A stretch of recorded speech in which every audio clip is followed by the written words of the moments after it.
Boatworks today is sponsored by Total Boat and Alexial Yacht Coatings, as well as supported by the generosity from the beautiful folks over on Patreon. Thank you so much.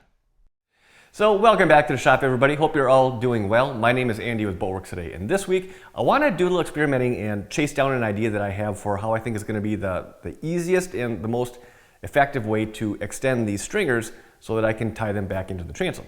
Now, in addition to that, I'm also putting this together for a couple of folks that I'm working with over on Patreon, specifically Caesar and Randy. When we were talking last week, this is, well, it's what I was trying to explain. It's honestly, it wasn't coming out right, and it's just going to be a lot easier just to show you. So, with that said, let's head up to the boat. So, here's what we got going on.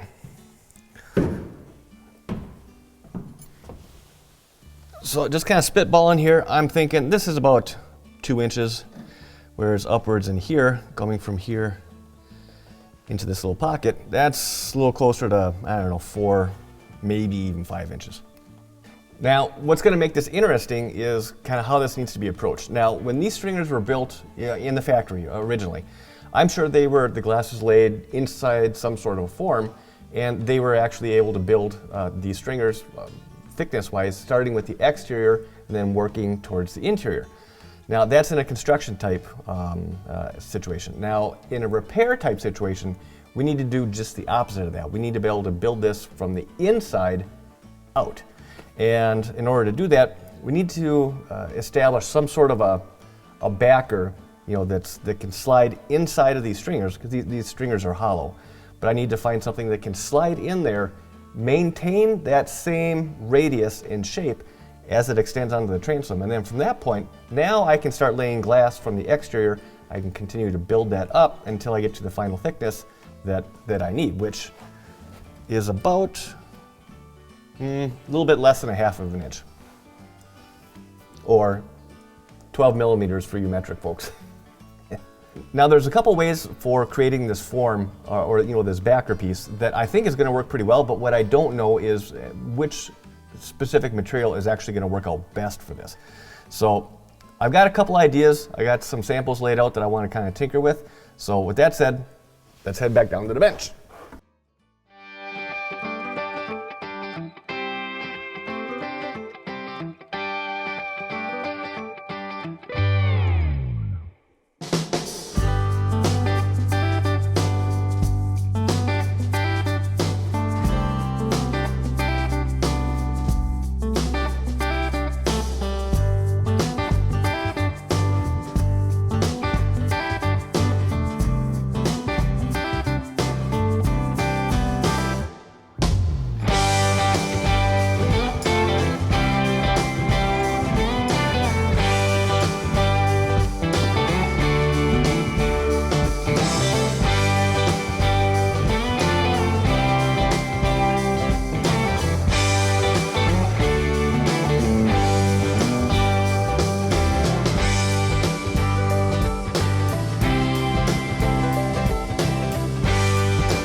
So what I've got going on here are 5 samples. Now, starting over here, I've got a strip of 1708. I also have some 6-ounce and some 4-ounce boat cloth. Now, to be quite honest, at this point, I'm not expecting a whole lot out of these, at least for this particular application, but I thought that I would include them, just in case some of these other samples turn out to be a little bit too stiff to actually bend to the radius that we need. I also have some triaxial. Now, again, I think this is going to be a little bit too stiff, but I haven't played around with it. I wanted to try it. Then lastly, probably the one that I'm going to be most curious to kind of tinker with is some unidirectional glass. Now, unidirectional as opposed to biaxial, what that means is that the glass fibers are all running in the same direction. Whereas with like a biaxial or a triaxial, you've got layers of glass that are running either at 45 or 90 degrees to one another. So, first things first, I guess let me peel off this. My gut is telling me this is going to be the one that's going to work out the best, but I want to see.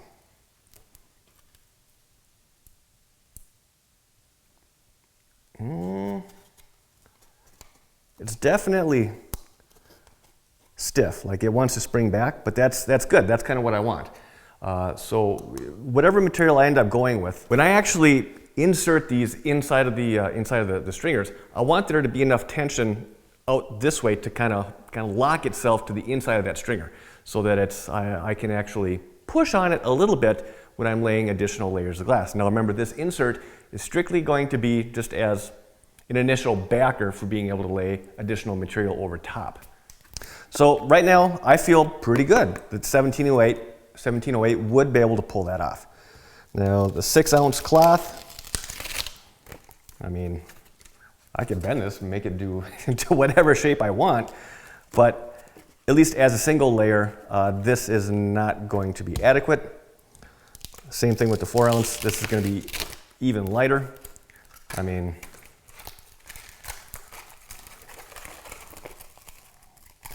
you just roll that right up into nothing. So again, as a single layer, probably not going to be my first choice. Now this is the triaxial. This should be, in theory, stiffer than the 1708. What I don't know is what ounce triaxial this is. Maybe I can look up, go on to Jamestown or Total Boats and see what material they carry, because honestly I'm not quite sure what it is they sent me, other than it's triaxial. It's definitely got some spring to it, but I think that'll definitely make that radius. As long as I don't cut myself in the process. All right, so now this last one, the unidirectional. So now the way that I cut this, so all the fibers are running in this direction. So the way that I cut this, this material should be stiffest going from side to side, but as you go lengthwise, trying to bend that radius, that should be able to bend the easiest out of all of these.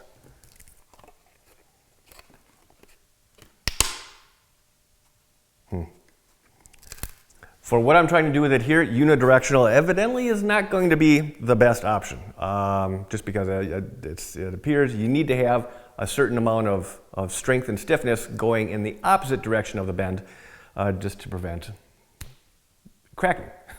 So, but again, this is a little bit of an experiment. I haven't ever played around with unidirectional. I take that back. Not very often.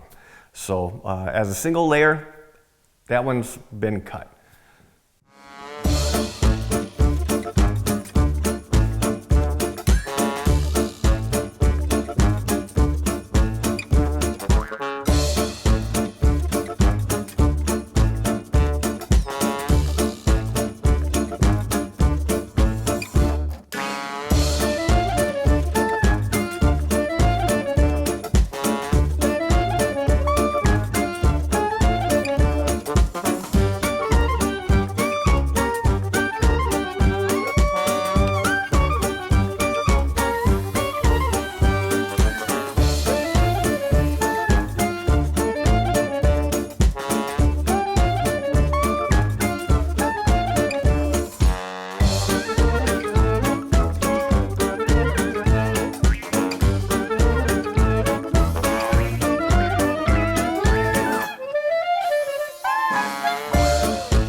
Well, so far, proof of concept is looking pretty good. I got a nice tight contact all the way across the top, as well as the sides, but I didn't make my sample piece quite wide enough, because by the time I finished doing the little shaping in here, this edge right here, it just can't go the distance. So at this point, what I think I'm going to do is I'm going to lay up another piece. This was 1708. I'm going to lay up another piece of 1708, or get it wet out tonight. And then tomorrow morning, I'll make sure I leave myself enough meat there that I can shape it, because I still want to have it, well, it's going to be a balance between how much I can actually have extend back into the stringer, because the wider I make this, the more difficult it's going to be to get that piece in. So I suspect, yeah, it's whatever. I'm going to make it wider than what I need. I can always cut it off. I can't really add on to it. So.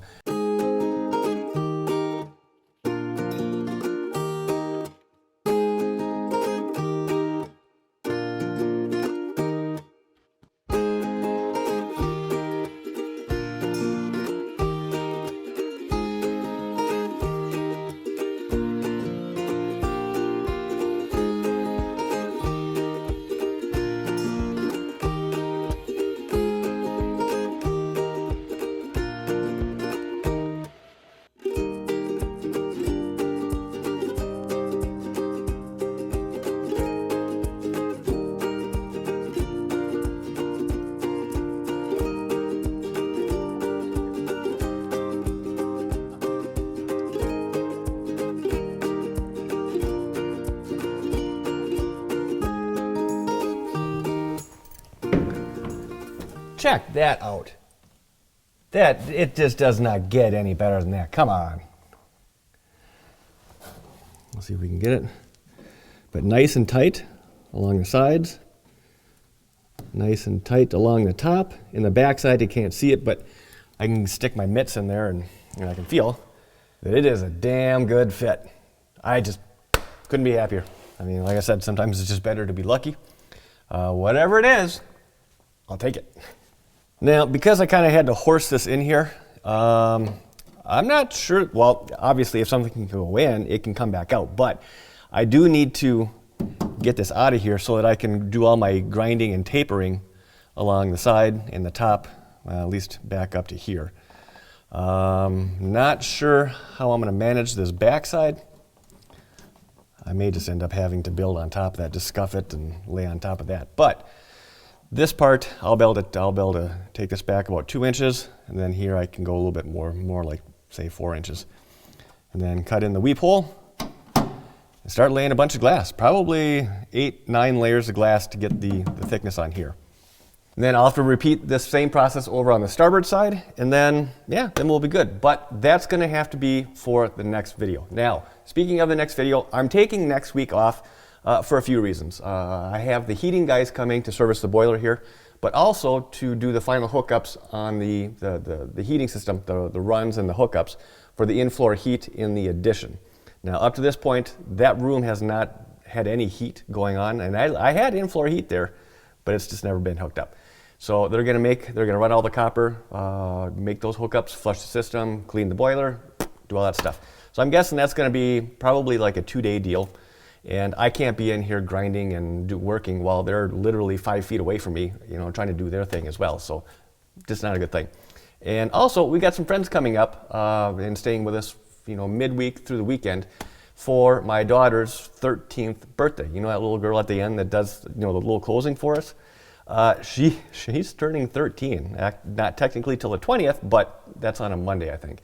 So we've got some friends coming up, and we're just going to celebrate her birthday over the weekend. So I think before the spring rush really hits, which it's already starting, I'm going to take this week and just spend it with some friends and my girls and my wife, and just do what needs to get done before life gets really, really crazy. So, but I will be back then that following weekend to button up these stringers. And on that note, I think I'm going to wrap this week up. So as always, I hope you enjoyed the video. Hope you found it interesting. And if you did, hit that thumbs up button. If you're not already subscribed, hit that subscribe button and the notification bell. Thank you in advance. I really appreciate it. If you have any questions, comments, feel free to leave those down below. I will do my best to follow up with you. And as always, I want to thank you for your time. Thanks for watching. Have a great weekend. And I will see you in 2 weeks. Cue the birthday girl. This has been a Boatworks Today production.